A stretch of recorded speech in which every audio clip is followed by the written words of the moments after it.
Growing up, when I looked around my neighborhood and at my own family, I realized that, and I'm going to date myself at this point, that I was pretty much a product of the sitcoms of the 70s and the 60s.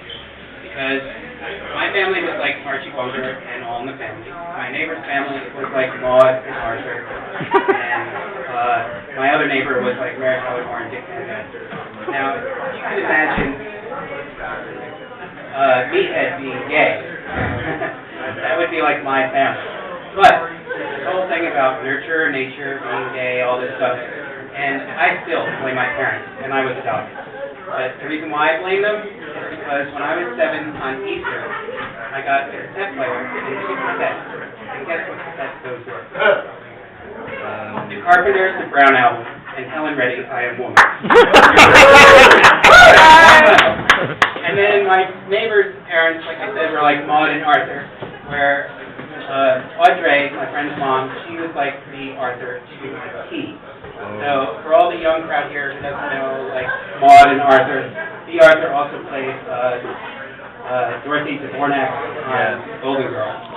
So my friend's mom, Audrey, was first generation Brooklyn Italian, just like Dorothy Dvorak.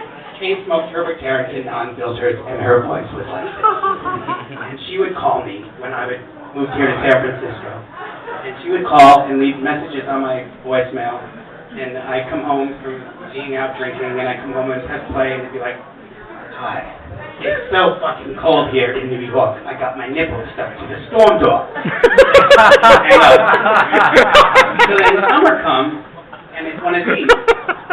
God damn it, it's so hot here in New York. I gotta put my bra and panties in the freezer to cool off. So I call her back to try and one-up her, and I'm like, "Did you need your bra and panties on stuff from the ice cube tray?" So, alright, then I'm going to cut this short. So, in November I went home to New York for the first time in 10 years, and I'm visiting my family, and like I said, I'm visiting Archie and Edie. So I'm trying to keep busy. I don't want to get into an argument with my dad, all this stuff. So I'm like, "Mom, take me grocery shopping, I'll make dinner." So on the way home, we're passing the graveyard, and my mother's like, "Oh, let me show you our mausoleum." And I'm like, "Oh my God, I haven't been home in 10 years, and you're going to take me and show me where you're going to be buried? That's sweet." And so we pull in there, and it's this huge monstrosity of a thing. And it's got a little trombone and clap notes and everything. So I take a picture of it, and I post it to Facebook. And my mom's looking over my shoulder, and she's like, "Oh, who all can see this?"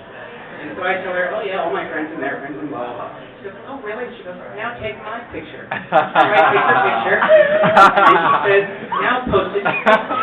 So I put it on Facebook, and then she says, "Now have everyone guess how old I am." Oh my God! Mom, guess how old you are. They can look at the date on the mausoleum. So, also when I was home, I met a lot of my girlfriend's husbands or boyfriends for the first time. And I found it kind of odd, because it was the first time I recognized, like, this syndrome, or whatever you want to call it, where they're, like, introducing me to their boyfriends and all that stuff. And I'm like, "Hey, Todd, nice to meet you." And they all look at you like this. Like a deer in headlights, where it's like, "Oh my God, this is the gay. Is he going to pinch my ass? Is he going to come on to me?" And they're just like, the whole time. But, so out here in San Francisco, I have a lot of straight guy friends, and I love to tease them, and on Halloween, my favorite thing to do to them is to give them blow pops, because it's good meaning. So, I come to find out my favorite candy, the blow pop, now comes in minis without a stick. So now I can ask all my straight boyfriends, "Do you prefer standard or stick?" Oh. And then afterwards I can say, "I'll drive." So, once again, to get back to the sitcom families that I was talking about, my other family's mother was like Mary Tyler Moore and Dick Van Dyke. Their house was always perfect. Everything was, their relationships, everything was great.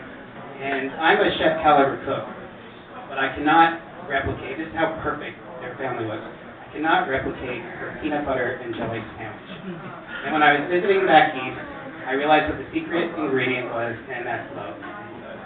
That's my routine.